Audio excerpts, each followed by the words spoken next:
Alors, satisfait de votre visite dans le froid polaire de Valbise? J'espère que Rline a été sympa, parce qu'elle peut parfois être un peu rustre.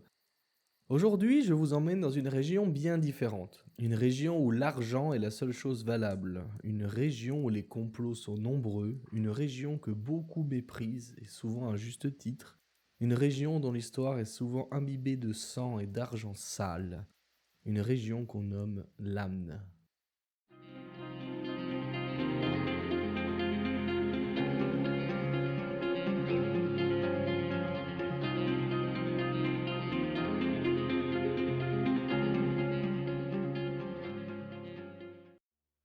Avant de nous pencher un peu plus sur ce qui fait la réputation de l'Amne, à savoir l'argent avant tout le reste, penchons-nous un peu sur la géographie de la région. L'Amne est une contrée engoncée entre plusieurs barrières naturelles, ce qui permet de facilement visualiser ses frontières. Il y a quelque temps, ces frontières s'étendaient au sud des Petites Dents, mais un duo d'ogres mages a revendiqué la région et a priori la contrôle toujours. Mais je vous expliquerai cela un tout petit peu plus tard. Au nord, les pics brumeux marquent la séparation avec les contrées du mi-temps occidental. Ces montagnes sont pour l'Amne l'un des cœurs de sa richesse, puisqu'on y exploite du fer et des métaux précieux ainsi que quelques gemmes. Les dragons blancs et rémoras locaux ne semblent toutefois pas freiner les envies de bénéfices de la région. Au sud de ces pics, on trouve le massif des Petites Dents. C'est, comme je vous l'ai dit tout à l'heure, dans ces montagnes que l'histoire d'Amne a pris un énorme tournant grâce aux deux ogres mages qui y ont soulevé les populations d'humanoïdes monstrueux contre le pouvoir en place. Au nord-est, la frontière est marquée par le bois du serpent et les montagnes aux trolls. Le premier doit son nom aux populations de reptiles envahissant littéralement la forêt, aux côtés d'araignées géantes, de tyranneuils et de lycanthropes. Les rumeurs parlent aussi d'un dragon vert ayant élu domicile quelque part dans ces bois, non loin des pentes des montagnes aux trolls. Celles-ci d'ailleurs recèlent de mystères presque à l'instar de la forêt de Hulac en Cormire. Ces massifs rocheux tirent leur nom des très nombreux trolls y habitants qui, d'ailleurs, sont bizarrement très organisés et rendent l'exploitation des mines très périlleuse. On raconte qu'ils auraient formé un petit royaume dans le passé. Et si vous êtes assez téméraire pour explorer ces pentes, vous pourrez trouver un temple de Talos, le dieu des tempêtes, qui est frappé quotidiennement par la foudre. Attention toutefois au dragon rouge Balagos qui se promène non loin. Mais le monument le plus impressionnant de ce secteur est le nain hurlant. Il s'agit d'une dalle de pierre de quelques 1200 mètres de haut ayant été sculptée dans la forme d'un membre du célèbre peuple des royaumes oubliés, marquant probablement une cité naine antique. Pourquoi le nain hurlant, me direz-vous? Eh bien, les orifices de sa tête sont vides, ce qui fait que le vent hurle sans cesse lorsqu'il y passe. Au sud-est de l'Amne, la frontière est marquée par le Shinmista, la forêt des ombres. Ancien domaine elfique, ce peuple y subsiste toujours. Leur roi a proclamé une menace formelle de mort envers quiconque viendrait perturber son territoire, en y coupant des arbres ou des têtes elfiques. C'est donc entre ces quatre ensembles que l'Amne étend son influence. Le gros de la population se trouve dans la région à l'ouest du lac Esmel, lequel est en partie alimenté par des sources chaudes sur son côté occidental, ce qui a amené la construction de sites de relaxation qui sont utilisés évidemment par la haute société principalement. Celle-ci possède d'ailleurs de nombreuses demeures en ville. Au nord-est de Esmeltaran se trouve, comme l'appellent les habitants de la capitale, le trou perdu de l'Amne, Eshpurta. Il s'agit de la principale cité militaire du pays qui produit aussi des armes et armures dont le fer provient des mines des montagnes aux trolls.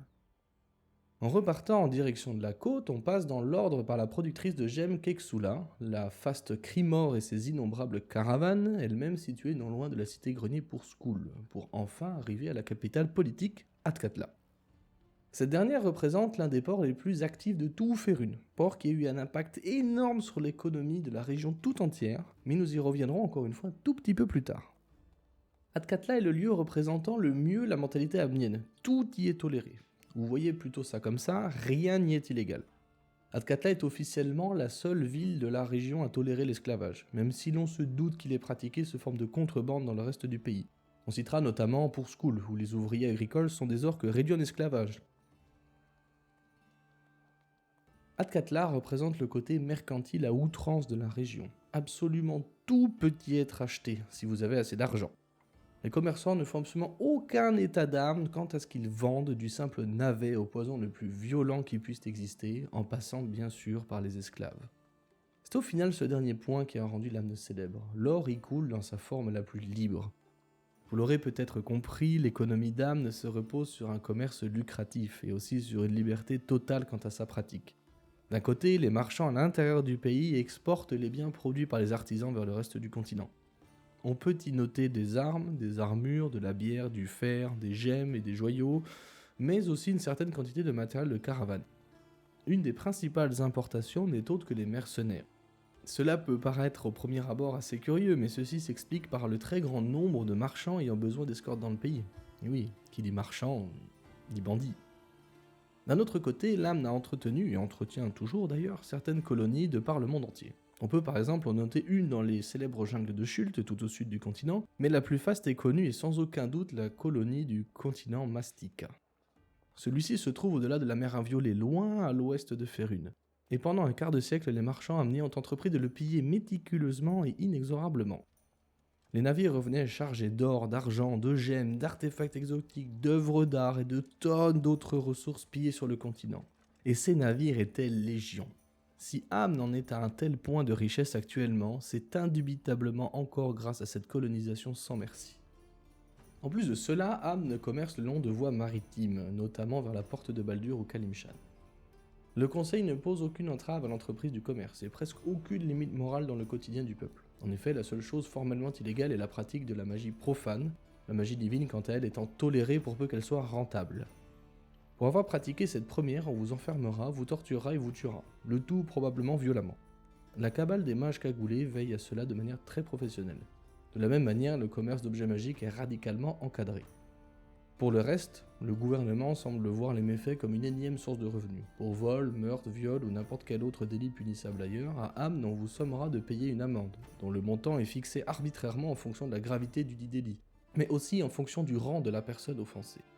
En revanche, ne pas payer l'amende vous fait tomber dans l'illégalité, et donc la haute trahison. Vous subirez le même sort qu'un alchimiste, prison, torture, mort. Dans le meilleur des cas, vous serez envoyé au champ de la cité de Pourskoul, où vous y travaillerez de manière forcée. Je pense qu'il est désormais temps de nous pencher un peu plus sur les têtes pensantes de la région. Le gouvernement d'Amn est une organisation connue sous le titre de Conseil des Cinq. Y siègent des membres des familles marchandes les plus riches, comprenez les plus corrompus, mais aussi des notables d'autres organisations, comme des cultes religieux, des magiciens ou encore la guilde des voleurs de l'ombre. Autrefois anonymes, les membres du conseil sont de nos jours connus publiquement. Ils portent toutes et tous un titre honorifique différent. Le Mézarque provient de la maison Selemchand d'Adkatla et agit en tant que parrain des mages cagoulés, une cabale de mages cherchant et arrêtant les praticiens de la magie profane, en plus d'être les espions du Mézarque. Ce sont les seuls praticiens de la magie autorisés dans tout le pays. Le Tessarque de la maison d'Anir des Spurta est en fait le chef de la guilde des voleurs de l'ombre d'Amn. Cette organisation mythique de Férune forme et embauche les voleurs les plus ambitieux, les assassins les plus vicieux et les contrebandiers les plus véreux de tout le continent, et ferait pâlir la plupart des membres des autres guildes à leur simple mention. Et ensuite vient le Namarque, qui est issu de la famille marchande Ali Bakar, domiciliée à Tkatla, suivi de l'île Tark, qui est la place tenue par le chef de la maison Ophal de Crimor, et enfin le Pomarque, qui est issu de la famille Nashivar d'Esmeltaran. Ceux-ci sont étroitement liés à l'église de Cyric, le dieu des mensonges. Quand je parle de gestion politique, à Amn, il faut entendre gestion des flux monétaires. Comme on a pu le mentionner à plusieurs reprises, tout tourne autour de l'argent ici, et les membres des 5 font honneur à ce principe. Corruption et coups bas sont de mise tant que cela leur apporte plus de fonds. La corruption est une chose très courante en Amn. Avec de l'or, on peut acheter quasiment n'importe qui. Et bien évidemment, qui dit corruption dit complot. Ceux-ci sont aussi monnaie courante. Les marchands et les politiciens montent couramment des guet-apens vers leurs rivaux. Le Conseil des Cinq est donc une entité à la tête d'une des plus riches factions de tout le continent. Et pourtant, Amn n'a pas une très grande influence politique en dehors de son territoire. Pourquoi, me direz-vous ? Eh bien, simplement parce que ces personnes influentes sont beaucoup trop préoccupées par leurs collègues plutôt que par les autres puissances du monde. Ils dépensent énormément d'argent et de temps à contrecarrer les plans de leurs adversaires amniens, plutôt qu'à chercher à étendre leur influence politique au-delà de leurs frontières. Le Conseil est à la tête d'une région habitée par un peuple ambitieux, vénal et pernicieux. Tout ce que ces gens font doit générer de l'argent, non pas pour le confort qu'il apporte, mais bien pour ce qu'il est, du pouvoir. Il s'agit basiquement de la mesure du rang social d'un individu amnien. C'est pourquoi ceux-ci ont tendance à réinvestir leur or pour le faire fructifier et ainsi grimper toujours plus haut dans l'échelle sociale. Ce sont généralement des marchands, des artisans, des agriculteurs ou des mineurs représentés par une très grande majorité d'humains, ainsi que des alphelins et des orques, ces derniers constituant le gros de la main-d'œuvre agricole. Mais il a existé au sein de la région d'Amn une autre catégorie d'habitants, les humanoïdes monstrueux au sud des petites dents. Les politiciens les ont très souvent dédaignés, considérant que les trolls, les ogres et les géants constituant le gros de cette population méridionale n'étaient que des moins que rien et ne représentaient donc pas un souci. Le fait est que, bien si, ils ont représenté un gros souci, transformant ainsi une petite épine dans le pied en un couteau dans le dos du conseil. Maintenant que le tableau social et économique de cette région est plutôt clair, penchons-nous un peu sur son édification et son histoire. A l'origine, cette région est un territoire khalishite, qu'on appelait les Émirats d'Amin. Ce sont les cités d'Adkatla, Krimor et Murin qui ont vu le jour en premier et qui ont ainsi drainé une certaine population de Kalimshan. Quelque temps plus tard, un général nommé Esmel Torlat, censé régir la région pour la dynastie Shun de Kalimshan, s'autoproclame roi et fonde ainsi le royaume d'Amn. Sa famille régnera pendant environ 2 siècles. S'en sont suivis des centaines d'années de règne et de destitution pendant lesquelles Amn s'est petit à petit construite comme une nation commerciale.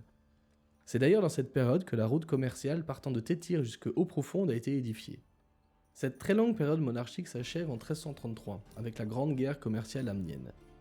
Celle-ci est l'aboutissement des manigances des grandes familles marchandes qui ont tenté de manipuler les héritiers de la dernière dynastie, à savoir les Parek, pour en faire leurs marionnettes. Au terme du conflit, les familles fondent le Conseil des Six et Amn est plus ou moins unifié. L'histoire de la région prend un réel tournant quelques années après la mise en place du Conseil. En 1361, des explorateurs découvrent le continent mystique de Mastika, loin à l'ouest de Ferun. Ils y fondent la colonie de Nouvelle-Amn et entreprennent de piller sans remords le continent, ramenant moult richesses dans leur terre natale, qu'ils s'empressent de mettre à l'exportation bien sûr. Il va sans dire que cette nouvelle voie commerciale engendre des richesses colossales pour la région, plaçant Amn dans les factions les plus riches de tout Ferun. Anecdote intéressante, cette découverte majeure a eu pour conséquence directe l'assassinat de 7 membres haut placés de familles marchandes, tués par leurs opposants dans le but de les empêcher de monter des expéditions vers le nouveau continent.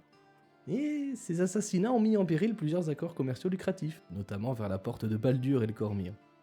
Le Conseil a plus tard décidé d'obliger les compagnies marchandes à payer une licence pour ouvrir de nouvelles voies en direction de l'ouest, afin d'éviter d'autres déboires. Et bien sûr de rentrer toujours plus d'or. Mais cette période faste n'est que de courte durée. En 1370, soit 9 ans après le début du commerce depuis Mastika, 2 ogres mages montent une armée d'humanoïdes et de cultistes de Cyrique et commencent à marcher sur les terres au sud des Petites Dents. Amnienne en ce temps, je le rappelle. Sotilis et Sirvisnea parviennent à prendre la ville de Muran en 1371. Obnubilé par leur nouvelle route commerciale, le Conseil des Six ne gère pas la situation assez vite et ne parvient pas à stopper l'avance de ce nouveau peuple. Muran devient donc la capitale informelle d'un nouveau royaume, le Murandin. Depuis cela, Amn est bordée par une nation de trolls, de géants et d'ogres qui ont un certain ressenti envers les marchands, puisque ceux-ci les ont toujours considérés comme des moins que rien et les ont toujours chassés des Petites Dents. Depuis, la situation s'est inversée et des primes sont offertes pour tout monstre ressortissant de Murandin, et les routes ne sont plus aussi sûres qu'avant. Mais les troubles ne s'arrêtent pas là. Murandin est certes un frein, mais il n'empêche pas l'exploitation de Mastika. En revanche, la mage-peste va y mettre un énorme coup de fendoir. En 1385, 24 ans après la mise en place de Nouvelle-Amn, survient le cataclysme planétaire appelé mage-peste. L'assassinat de la déesse de la magie Mystra par Cyrique et Char, les dieux des mensonges et des ténèbres, plonge le continent dans une période très sombre. Pour la nation de l'or, cette période se caractérise par un événement tout à fait inattendu, la disparition pure et simple du continent Mastika. Les effets de la mort de Mystra l'ont déplacé dans un autre monde, ainsi que tous ses habitants. C'est à cette date que l'histoire d'Amn prend un nouveau tournant. Ne pouvant plus exploiter les richesses de Mastika, le Conseil des Six décide de recentrer son activité uniquement sur le commerce, et rien que le commerce. Les autres affaires sont jugées futiles. Pour officialiser cela, le groupe décide de se séparer du 6e siège estimé inutile à leur prospérité, à savoir le Daonarque qui gérait l'aspect militaire de la région. Maintenant tournée exclusivement sur le mercantilisme, la nation s'acharne à ouvrir de nouvelles routes, de nouvelles voies et à négocier de nouveaux accords commerciaux. Elle ouvre aussi d'autres colonies, notamment dans les îles Munchae, et fortifie les autres, comme celle des jungles de Shult. Globalement, Amn commerce avec une très grande majorité de la côte des épées, et reste une immense puissance commerciale, même privée de Mastika. Passé houleux, habitants cupides, moralité enterrée, voilà ce qui définit l'Amn, la région de l'or. Cette réputation la suit partout sur la côte des épées, et probablement par-delà même. Leur complot passe bien des frontières et nombre de puissances voisines voient cela d'un bon œil, car ce sont ces complots qui empêchent l'Amn de s'étendre au-delà de ses frontières. Depuis peu, une rumeur circule à propos d'un tabaxi. Arrivé récemment en ville, il prétend venir d'un lieu dont on n'a pas prononcé le nom depuis des années. Mastika.